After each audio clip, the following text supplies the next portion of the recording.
Stéphane Bureau. Bonjour Stéphane. Salut Mario. Écart important entre l'Amérique du Nord et la France, l'Europe, pour ce qui est de l'inquiétude face à l'hantavirus. Chez vous, ici ça fait les nouvelles, mais tu vois, Alexandre l'avait pas mis dans ses 5 premières nouvelles ce matin. C'est là, il va en reparler, mais c'est pas au top des nouvelles. Chez vous, c'est la une partout, là.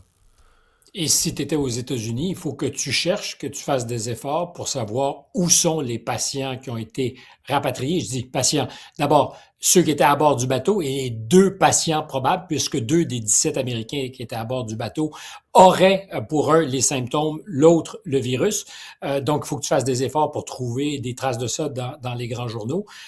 Ici, en France, alors je te donne une idée, et c'est pas parce que c'est la panique à bord de mon comté quand je t'en parle, mais le C'est la gouvernement, une. les médias, alors ça c'est la une des Échos, c'est le journal financier. C'est pas l'équivalent de la presse ou du journal de Montréal, c'est le journal spécialisé qui en une premier grand titre, la France en état d'alerte face à l'hantavirus, avec le gouvernement qui dit rassurez-vous, tout est sous contrôle, mais on organise 2 réunions d'urgence par jour à Matignon. Ça, c'est là où se trouve le premier ministre. Donc, le premier ministre qui dit tout est sous contrôle, mais on a quand même 2 réunions d'urgence tous les jours pour suivre Mais de près la Stéphane, situation. tu sais, je veux pas.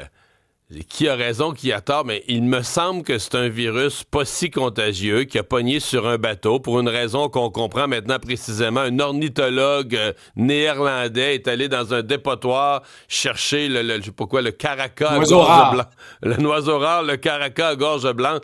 Mais je veux dire, il me semble qu'on a toutes les conditions pour reprendre les gens qui étaient sur ce bateau, les mettre en quarantaine, garder ça sous contrôle. Je suis trop optimiste ou...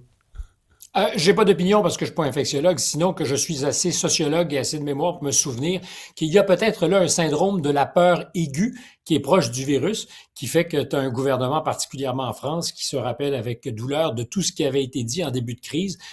C'est sous contrôle, mais ce ne l'est pas, qui avait menti sur les masques et sur un certain nombre d'autres choses, et avec une pression aujourd'hui des médias ici en France, très grande, qui donc a décidé qu'il ne prenait aucune chance et qui, en voulant rassurer, est peut-être en train de paniquer, mais veut surtout donner l'impression, sinon la certitude, qu'il y a absolument rien à craindre, que le gouvernement est au créneau, prêt à tout. Ce qui est fou, ce qui est fou, Stéphane, c'est que quand le gouvernement dit je veux rassurer la population, c'est quasiment C'est l'inverse. C'est la première source d'inquiétude.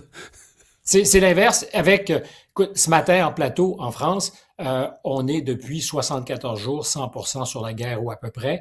Et là, aujourd'hui, 70% des contenus, c'était l'hantavirus avec le retour des infectiologistes, avec le retour des blouses blanches, des gens qui étaient désespérés de perdre leur temps de parole il y a 5 ans et demi et qui aujourd'hui disaient, ah ben tiens, les généraux doivent se pousser des plateaux, c'est nous qui arrivons. Et dans les salles de maquillage, dans les conversations, exactement ce dont tu parles, une espèce d'inquiétude sourde parce que justement, le gouvernement dit tout est sous contrôle. Alors, je te rassure effectivement parce que tous les spécialistes ou la plupart des spécialistes qui étaient là ont un peu pété la balloune en disant, comme tu viens de le faire et comme je l'ai lu aussi, soit c'est un virus qui, quand on le chope, est une mauvaise nouvelle parce que pour l'instant, c'est de 30 à 50% des gens qui Il est l'attrapent très qui en mortel. meurent. C'est sûr qu'il est Il est, terrible là-dessus.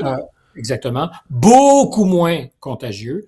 Pas du tout quelque chose que nous ignorons. Il y a d'ailleurs ici à l'Institut Pasteur une section consacrée aux hantavirus parce qu'il y en a toutes sortes de variantes.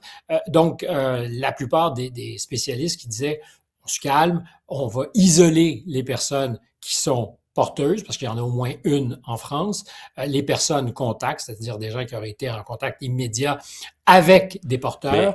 mais Et pour le Stéphane, il y en reste, a une, tu me dis, il y en a une en France, là, mais c'est pas une personne là, qui est allée au soccer puis qui est allée au cinéma. C'est une pas personne du tout, qui était sur c'est le une bateau. Ben oui, Et, elle débarque du bateau. Fait que là, on le comprend. Elle, et elle était en présence. pour ce qu'on en sait, les seules personnes qui ont attrapé le virus étaient des gens qui étaient à bord du bateau. Il y a, je pense, un ressortissant suisse qui s'est déclaré après être rentré chez lui, mais qui était sur le bateau. Alors, il y a ce qu'on appelle des personnes contacts, qui ont été au contact, par exemple, de voyageurs dans des avions. C'est le cas en France. 22 qui étaient identifiés depuis au moins 2 semaines, à qui on avait vaguement dit restez chez vous. Et là, justement parce qu'on est monté en grade puis qu'on a peur d'une critique trop sévère dans les médias de laxisme, ont été appelés à se rendre dans des hôpitaux pour s'isoler. Donc ça, c'est des personnes contacts. Et de ces personnes contacts, évidemment, personne pour Aucune l'instant là. n'a le virus. Bon.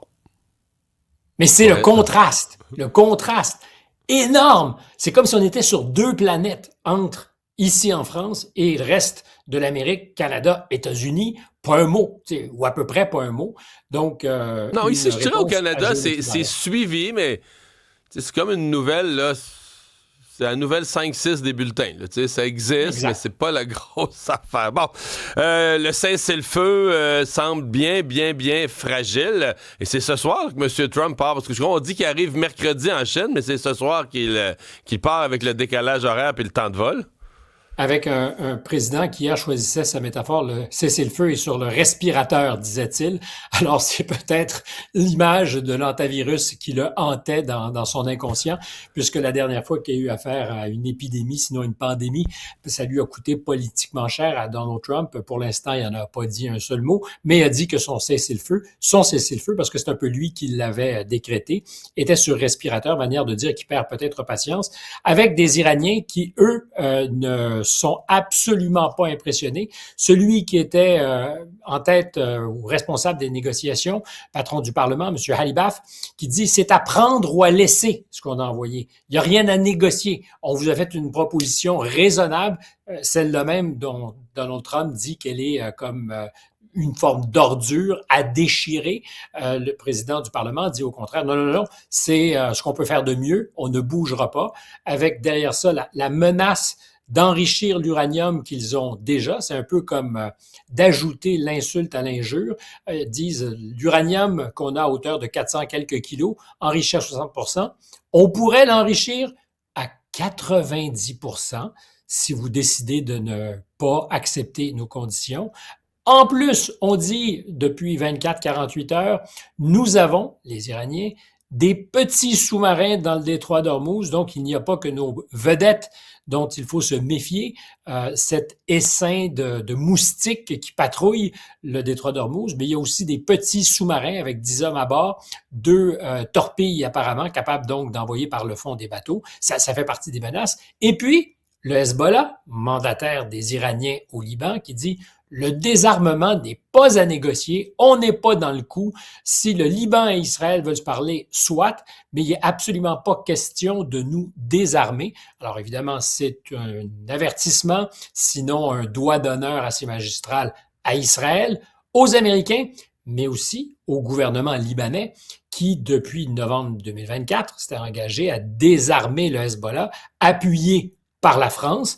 Alors là, la communauté internationale pourra se dire, le message est très clair, reçu, le Hezbollah ne participera pas, alors que les Iraniens ont posé aussi comme condition un règlement à une paix durable que le Liban, la question libanaise et du Hezbollah, soit réglée avec des représentants du Hezbollah qui, eux, n'ont pas l'intention d'arrêter les hostilités contre Israël. Ça met donc le président Trump, avant de partir vers Pékin, tu le disais, en fin d'après-midi, dans une position où on peut se demander si c'est pas la mort du commis voyageur. Et là, je paraphrase évidemment le titre d'un grand classique. Avec quoi va-t-il arriver dans ses valises? Sinon que beaucoup de faiblesses. Les scénarios qu'il peut contempler devant lui avec les Iraniens, c'est évidemment de reprendre les hostilités avec les Israéliens. Mais il n'y à aura ses quasiment côtés. pas le choix, hein? Il voulait pas ça du tout, mais il va quasiment être obligé pour pas Il perdre est la dans une face. position où sinon, tu te retrouves acculé à ton impuissance. Problème, c'est que tu peux être doublement impuissant si tu vas par-delà tes menaces proférées, tu vas décider d'agir et que ça ne change rien. Au contraire, que ça durcit le régime. Ouais. C'est une vraie question et je suis certain qu'il se la pose. Deuxième scénario potentiel, évidemment, c'est de dire on a gagné, de retirer ses billes, peut-être même lever son contre-embargo, puis se dire on fait comme si de rien n'était, comme si c'était jamais arrivé. On rentre chez nous pour dire qu'on a gagné. Ça s'est déjà vu. J'y crois pas tellement, mais c'est une option. Ce sont les seuls scénarios. Un, celui que je t'ai dit, de livrer la guerre, dire qu'on a gagné, laisser cette espèce d'entre-deux, guerre larvée, paix larvée, où on laisse pourrir la situation et on maintient l'embargo, et de part et d'autre, on dit non, non, il y a un respect du cessez-le-feu, même si on Ouais, se mais tape à dans ce l'occasion sur la scénario-là, je gueule. sais pas si tu as vu, là, on est dans les scénarios que si le détroit d'Ormuz se rouvre pas, on nous parle du baril de pétrole en juillet à 150 piastres, là. Oui, tout à fait. Bien évidemment, Ça déplaît, là. les victimes collatérales de cette situation de ni guerre ni paix, c'est une économie mondiale qui va être calamiteuse, qui va être plombée par un coût de l'énergie très élevé, et ça va prendre 2 ou 3 ans pour trouver des solutions de contournement qui permettront de sortir, de se désenglaver de ça. Puis troisièmement, évidemment, c'est la possibilité d'entreprendre des négociations de bonne foi où de part et d'autre, tu promets pas l'humiliation, tu ne promets pas de faire capituler, et on repart vraiment, non seulement pas à la case départ, on est encore plus loin, puisque avant d'y arriver à ces négociations de bonne foi, il y aura d'abord des négociations sur la rouverture du détroit d'Ormuz, ce qui n'était même pas à négocier il y a 73 jours. C'est donc dire qu'il n'y a pas de bon scénario pour le président américain, alors que Xi Jinping l'attend de pied ferme avec sa délégation commerciale, parce que demain on en parlera sans doute. On l'a oublié, il y avait une guerre commerciale qui se livrait dans le monde avant la guerre contre l'Iran. Et elle n'est pas terminée, cette guerre commerciale, avec des Chinois qui trouvent des moyens de contourner leur dépendance à la technologie américaine en matière d'intelligence artificielle. À suivre. Merci, Stéphane.